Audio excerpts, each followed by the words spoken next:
Kalau pH tanah Anda asam, Anda harus pakai kapur dolomit. Kalau pH tanah Anda asam, Anda harus pakai kapur silika. Kalau pH tanah Anda asam, Anda harus pakai kapur pertanian. Supaya apa? Supaya pH-nya naik. Supaya yang tadi tanahnya asam, pH-nya jadi netral, jadi naik. Omong kosong. Seperti itu ya. Saya berani jamin ya Bapak Ibu semua. Kalau Bapak Ibu sering menggunakan kapur dolomit, kapur pertanian, kapur silika di dalam lahan pertanian Anda yang tiap tahun itu asam, percaya sama saya, 10 tahun kemudian, 10 tahun saja, Anda tidak usah lagi jadi petani. Anda sudah bisa jadi penambang batu kapur. Seperti itu ya. Kenapa demikian? Karena lahan Anda sudah tidak bisa lagi ditanami oleh tanaman. Jadi Anda tidak usah bertani lagi. Tulis di depan situ, saya terima orderan atau pesanan batu kapur. Mau kapur dolomit? Ada. Mau kapur silika? Ada. Mau kapur pertanian? Ada. Karena di lahan saya sudah ditimbun banyak sekali kapur. Jadi sekarang saya usaha jual beli kapur. Pesan antar kapur pertanian ya. Saya tidak bertani lagi. Kenapa bisa itu terjadi dan fenomena ini bisa terjadi di bangsa kita, di pertanian Indonesia kita? Karena petani-petani kita menerapkan sesuatu ilmu pengetahuan atau sesuatu metode dari sini.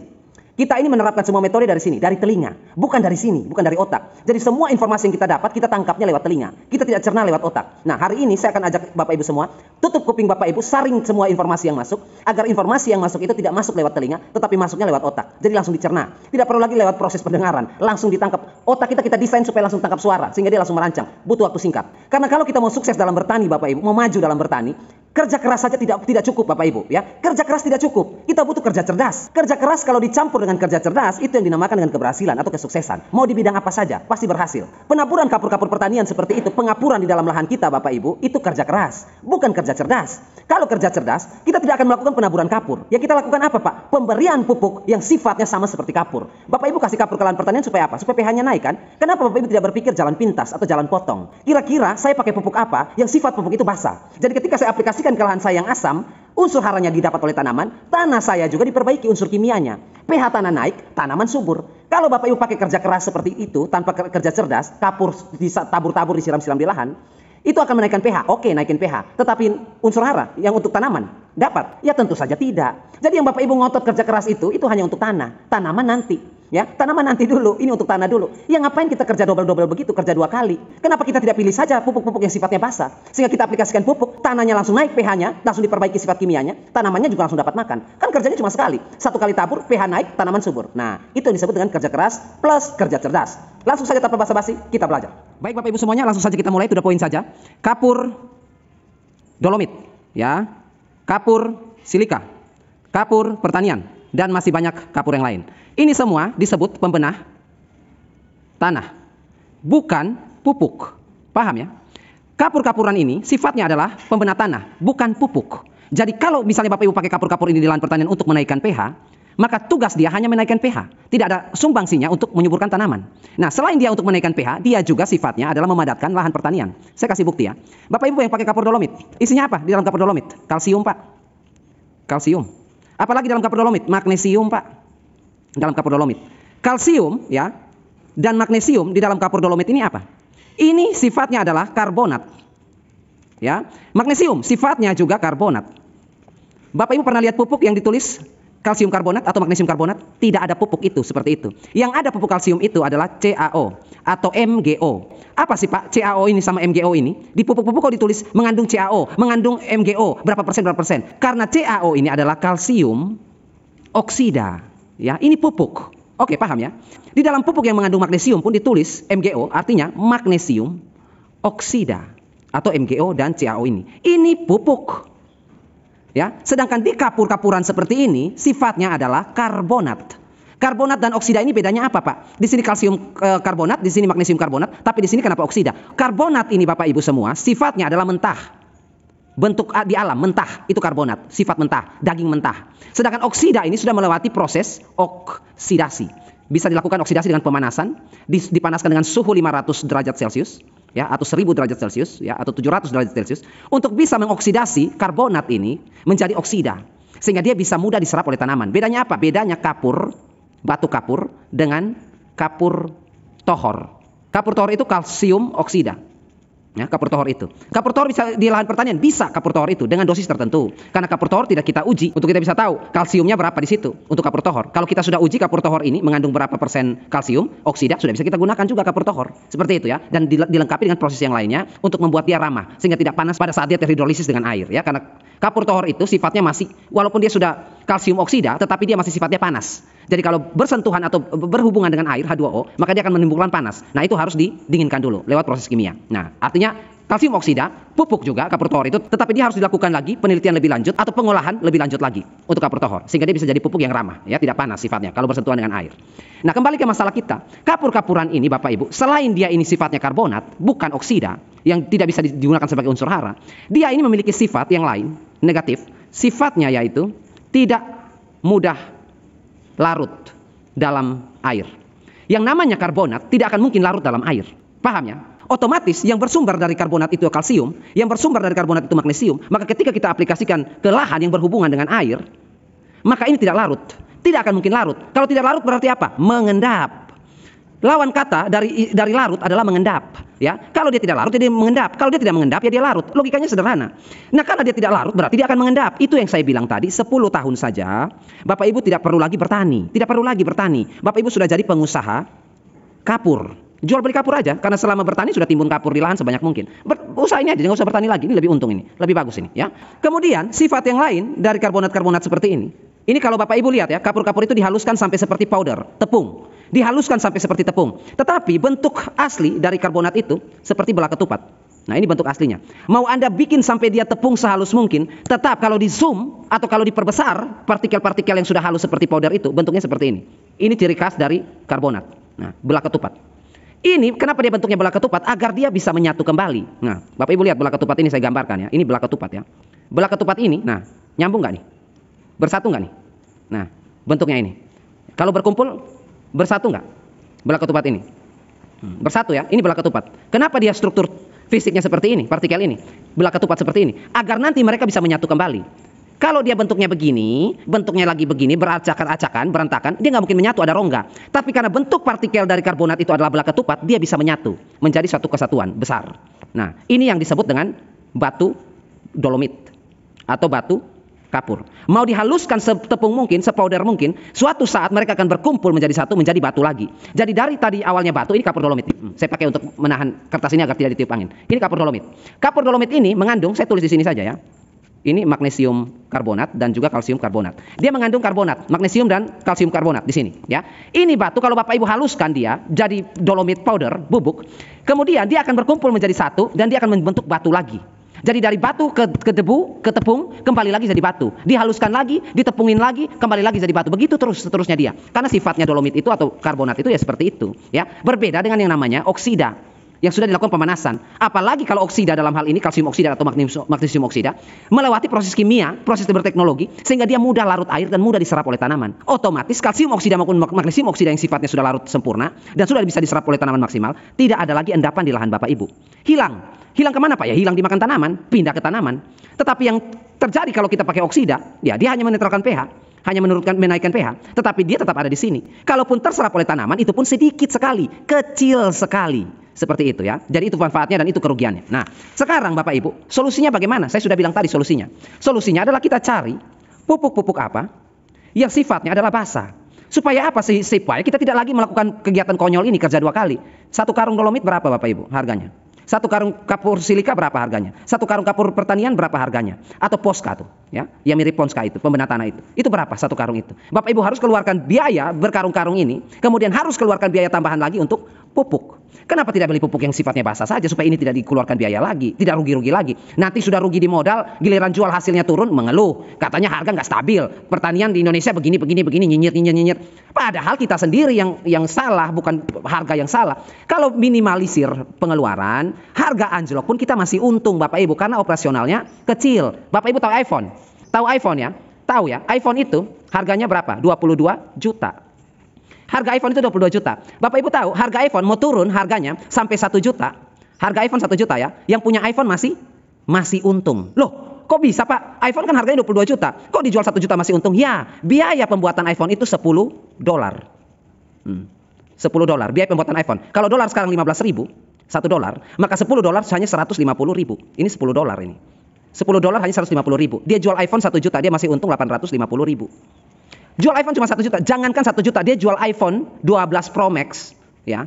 iPhone 12 Pro Max dia jual harga Rp500.000 saja, dia masih untung 350.000. Seperti itu. Harga iPhone dia nggak akan nangis kayak Bapak Ibu semua, harga anjlok, cabai turun, padi, beras turun, gabah kering turun, harganya anjlok, petani susah. Dia nggak akan nangis. Kenapa demikian? Karena biaya iPhone-nya cuma $10, cuma 150.000 dia bikin iPhone, pabrik iPhone itu, ya. Jadi kalau misalnya harganya anjlok sampai 500.000, harga iPhone nggak ada harga dirinya, dia masih untung 350.000. Itu yang disebut dengan petani cerdas, Bapak Ibu. Tekan yang begini-beginian, yang tidak perlu keluarin uang, tekan, tidak perlu keluarin, supaya kalau harganya anjlok Bapak Ibu masih untung. Kalau biaya pengeluaran besar, harga naik pun tetap untungnya tipis. Bertani itu harus ada otak dagang dikit Bapak Ibu. Kalau bertani, ya begini terus kita, ya. Oke, sekarang pupuk apa yang sifatnya basah? Nah, ini kita harus tahu dulu. Unsur apa yang menyebabkan tanah itu basah? Unsur apa? Yang pertama, kalsium. Ini kalau kasih di lahan, tanah pasti basah, pH-nya naik. Apalagi kalium. Ini juga sama sifatnya. Kasih di tanah, tanah pH-nya naik. Apalagi Pak? Magnesium. Apalagi yang berikut Pak? Kalium, magnesium, natrium, Na. Ini juga sama. Natrium, magnesium, kalsium, kalium sifatnya basah, bikin pH naik. Pupuk-pupuk yang ada kandungan ininya semua Bapak Ibu, pH akan naik. Ya, pH akan naik. Makanya kalau pH netral, ini penggunaannya berhati-hati. Kalau pH sudah 7, pakai ini pH bisa anjlok ke 8, bisa naik ke 9. Jadi berhati-hati. Pupuk-pupuk seperti ini bisa kita pakai untuk pH 6,5 misalnya, atau 6 pH-nya, atau 5,5. Kita pakai pupuknya ini. Contohnya apa? Kita mulai dari kalsium ya. Saya kalau menjelaskan coret-coret begini ya Bapak Ibu ya, mohon maaf. Yang pertama, kalsium. Pupuk kalsium apa saja Pak? Kalnit ya. Kalnit dari Merauke ini. Kalsium nitrat ya. Nitratnya berapa? Nitratnya 15,5. Dan kalsiumnya, kalsium oksidanya 26%, ya. Nah, sekarang dia punya kalsium oksida larut sempurna. Karena apa? Karena dia sudah dilewati oleh proses oksidasi dan juga ditambah dengan perlakuan kimia sehingga dia mudah larut air dan mudah diserap oleh tanaman. Artinya pupuk kalsium oksida yang larut sempurna seperti ini, kalau Bapak Ibu aplikasikan ke lahan, tidak ada yang mengendap di dalam tanah. Tidak ada. Kasih 1 kilo dimakan tanaman. Kalau tanaman cuma bisa makan 500 gram akan dimakan di tanaman berikutnya. Atau dia tercuci atau apapun itu. Dia tidak akan mengendap di tanah, ya. Sifatnya seperti ini. Nitrogen di sini kan ini bukan nitrat ya. Ini maksudnya bukan nitrat 100%, 15,5 di kalnit ini. Ini 1,1 amonium ini. Ya, dia cuma punya 14,4% nitrat di dalam kalnit. Apalagi selain kalnit, CNG. Ya. CNG, ini juga sama. Nitrogennya mungkin sekitar 15%, sama dengan kalnit juga. Nitrogennya terpisah, 2% itu amonium dan 13% itu nitrat plus kalsium. Apalagi pupuk kalsium? Canita, cap, tawon. Itu juga sama. Kemudian apalagi pupuk kalsium? Yara, calnit, itu juga sama. Kemudian karate plus boroni, sama. Kalsium ada, nitrat ada, kemudian plus boron. Ini juga sama ini, larut sempurna, diserap sempurna. Ini semua ya, dan masih banyak lagi ya. Calnit, CNG, ya, canita cap tawon, yaranita kalnit maupun karate plus boroni, sifatnya ini larut sempurna dan sifatnya basah. Jadi begitu lahan Bapak Ibu asam, lalu sudah waktunya untuk Bapak Ibu memberikan pupuk kalsium dan nitrogen, maka pilihlah pupuk-pupuk yang sifatnya ini. Kalau mau kasih kalsium yang berhubungan dengan nitrogen, kasihlah pupuk-pupuk seperti ini. Karena sifat mereka basah. Begitu mereka diaplikasikan ke lahan Bapak Ibu, pH-nya naik. Kenapa naik? Karena di sini selain dia punya kalsium yang sifatnya menaikkan pH, dia punya nitrat. Nitrat ini beda, nitrat bentuk N nitrat berbeda dengan bentuk N amonium. Ya, bentuk N yang namanya nitrat ini akan membuat tanah basah. Bentuk N yang dalam bentuk amonium bikin tanah asam. Nah, kenapa bisa begitu Pak? Kenapa kalau kita kasih N ya nitrat ke tanaman, tanahnya basah? Kenapa kalau kita kasih pupuk N yang sifatnya amonium, tanahnya asam? Nah, saya jelaskan cepat saja ya untuk Bapak Ibu ya. Nitrat dan amonium itu kenapa beda? Asam dan basah. Amonium Bapak Ibu, amonium pupuk apa saja? Amonium itu ZA, urea ya. Amonium itu, pupuk amonium itu apa saja? Amonium begitu Bapak Ibu kasih ke tanah, dia masuk ke dalam tanah, bersentuhan dengan tanah, lalu kemudian diserap oleh akar, maka sebelum akar, ini akar ya. Ini akar tanaman, akar pohon. Sebelum akar makan amonium, ya, sebelum dia menyedot amonium masuk ke dalam tubuhnya dia, si akar ini, terlebih dahulu dia harus membuang sebuah ion yang disebut dengan ion H+ atau ion hidrogen. Ion hidrogen atau ion H+ ini harus dibuang oleh akar. Dia dimiliki oleh akar, ada dalam tubuh tanaman. Akar ini harus membuang satu atom H+ ke dalam tanah, dia buang satu atom untuk dia bisa menarik ion amonium. Sifat akar seperti itu KTK namanya. ya, tukar kation ya. Dia harus melakukan hal itu supaya apa? Supaya akar ini seimbang, ya. Dia harus seimbang ionnya, dia harus buang yang lain, lalu dia ambil yang lain. Sama seperti kita, minum supaya seimbang apa? Buang air kecil, kencing. Kalau kita sudah kencing, haus, minum lagi. Berkeringat, minum, buang dan masuk, seimbang tubuh kita, seimbang cairannya. Sama dengan tukar kation ini dalam tubuh tanaman. Dia harus buang, akar ini harus buang ion hidrogen, satu atom, supaya dia bisa menarik satu atom ion amonium. Nah, pada saat akar membuang ion hidrogen atau H+ ini, maka H+ ini yang dibuang oleh akar akan bercampur dengan ion di dalam tanah yang disebut dengan ion karbonat. Nah, atau CO3 2-, ion karbonat. Ini ada dalam tanah ini, ion karbonat. Ketika akar membuang H+, ion hidrogen, maka ion hidrogen ini akan bercampur dengan ion karbonat di dalam tanah atau CO3 2- tadi. Hasilnya apa? Hasilnya kalau mereka berdua bercampur, CO2 plus H2O. Dan CO2 ini atau karbon dioksida plus air ini akan menghasilkan asam karbonat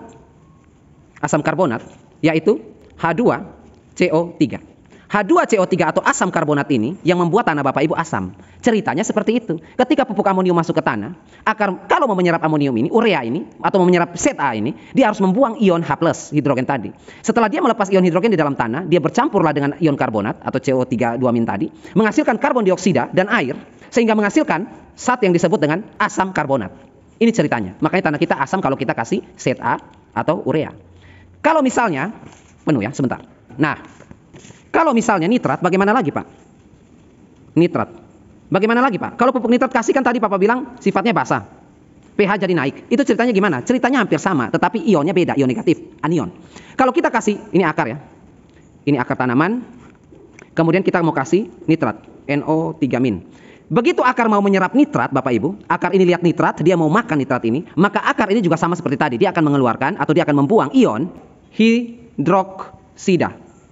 Ion hidroksida. Ion hidroksida ini apa? OH-. Bapak Ibu pernah dengar ya? OH-. Ini ion hidroksida. Ion hidroksida ini harus dibuang dari akar. Akar harus membuang ion ini supaya dia bisa menarik NO3-.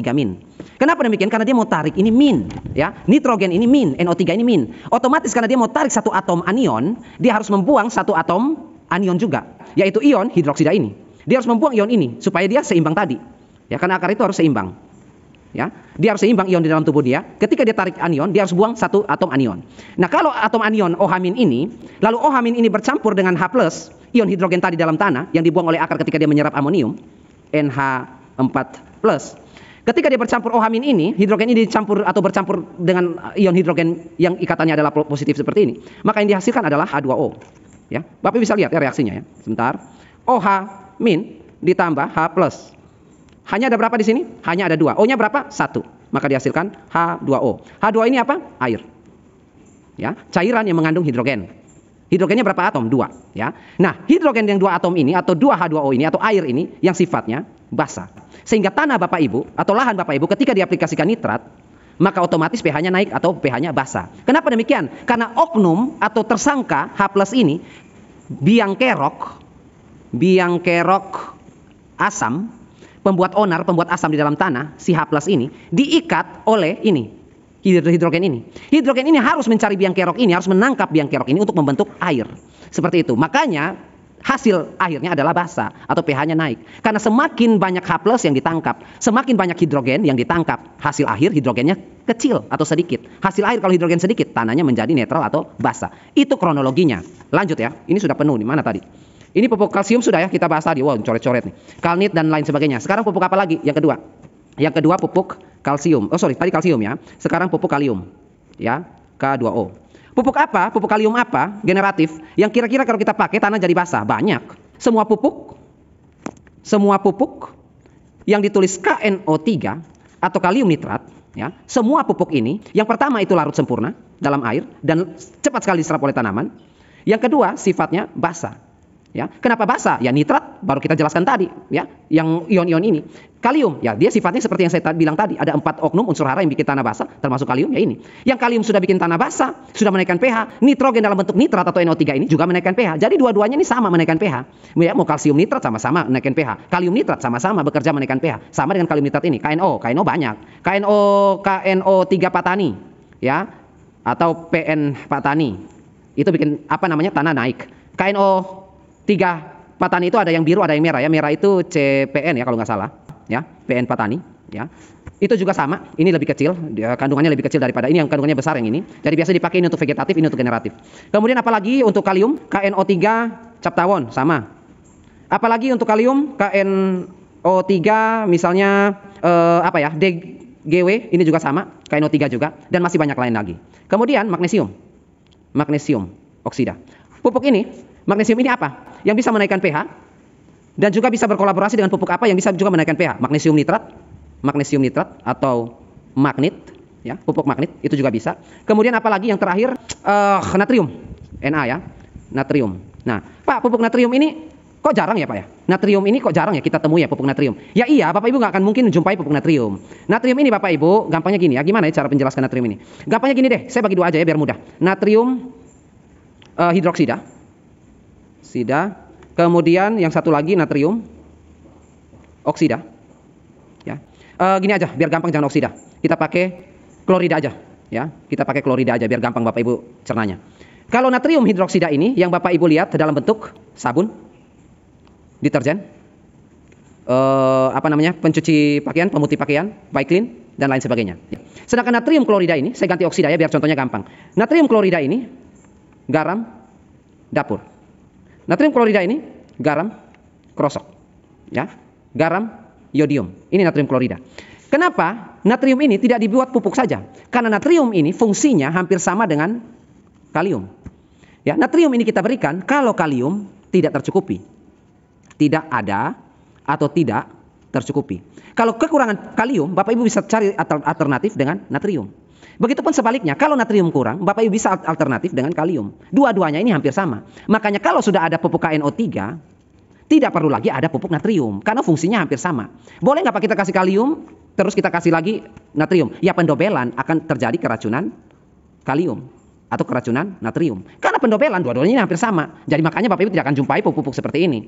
Ini natrium ini, mau natrium hidroksida, natrium oksida, natrium klorida, ini akan bekerja nanti di laboratorium. Di laboratorium penelitian mahasiswa maupun perguruan tinggi ya. Akan menggunakan ini atau bahan-bahan ilmiah atau dosen pengajar atau guru kimia untuk mengajar siswa-siswa SMA menggunakan bahan-bahan ini. Makanya Bapak Ibu sulit sekali jumpai pupuk yang sifatnya natrium karena sudah ada pupuk kalium ya. Itu contohnya. Besok Bapak Ibu kita akan masuk di peracikan lagi. Peracikan pupuk ya yang sifatnya basah, vegetatif. Pupuk vegetatif apa Pak? Tanah saya asam Pak. Tanah saya, lahan saya asam. Saya butuh pupuk vegetatif untuk tanaman saya yang sifatnya untuk menaikkan pH juga. Mohon diracik nitrogen, fosfor, kalium, magnesium, sulfur, kalsium dan mikro-mikronya ya. Boron, tembaga, zinc, mangan dan lain sebagainya. Tolong diatur Pak racikannya seperti apa sehingga kebutuhan tanaman di saat vegetatif dalam kondisi asam bisa tercukupi dengan pupuk-pupuk basah ini maupun kebutuhan tanaman untuk fase generatif, pembungaan, pembuahan juga bisa terpenuhi dengan rumusan Bapak tetapi menggunakan pupuk yang sifatnya basah karena tanah saya asam. Nah, ini berlaku hanya untuk tanah asam.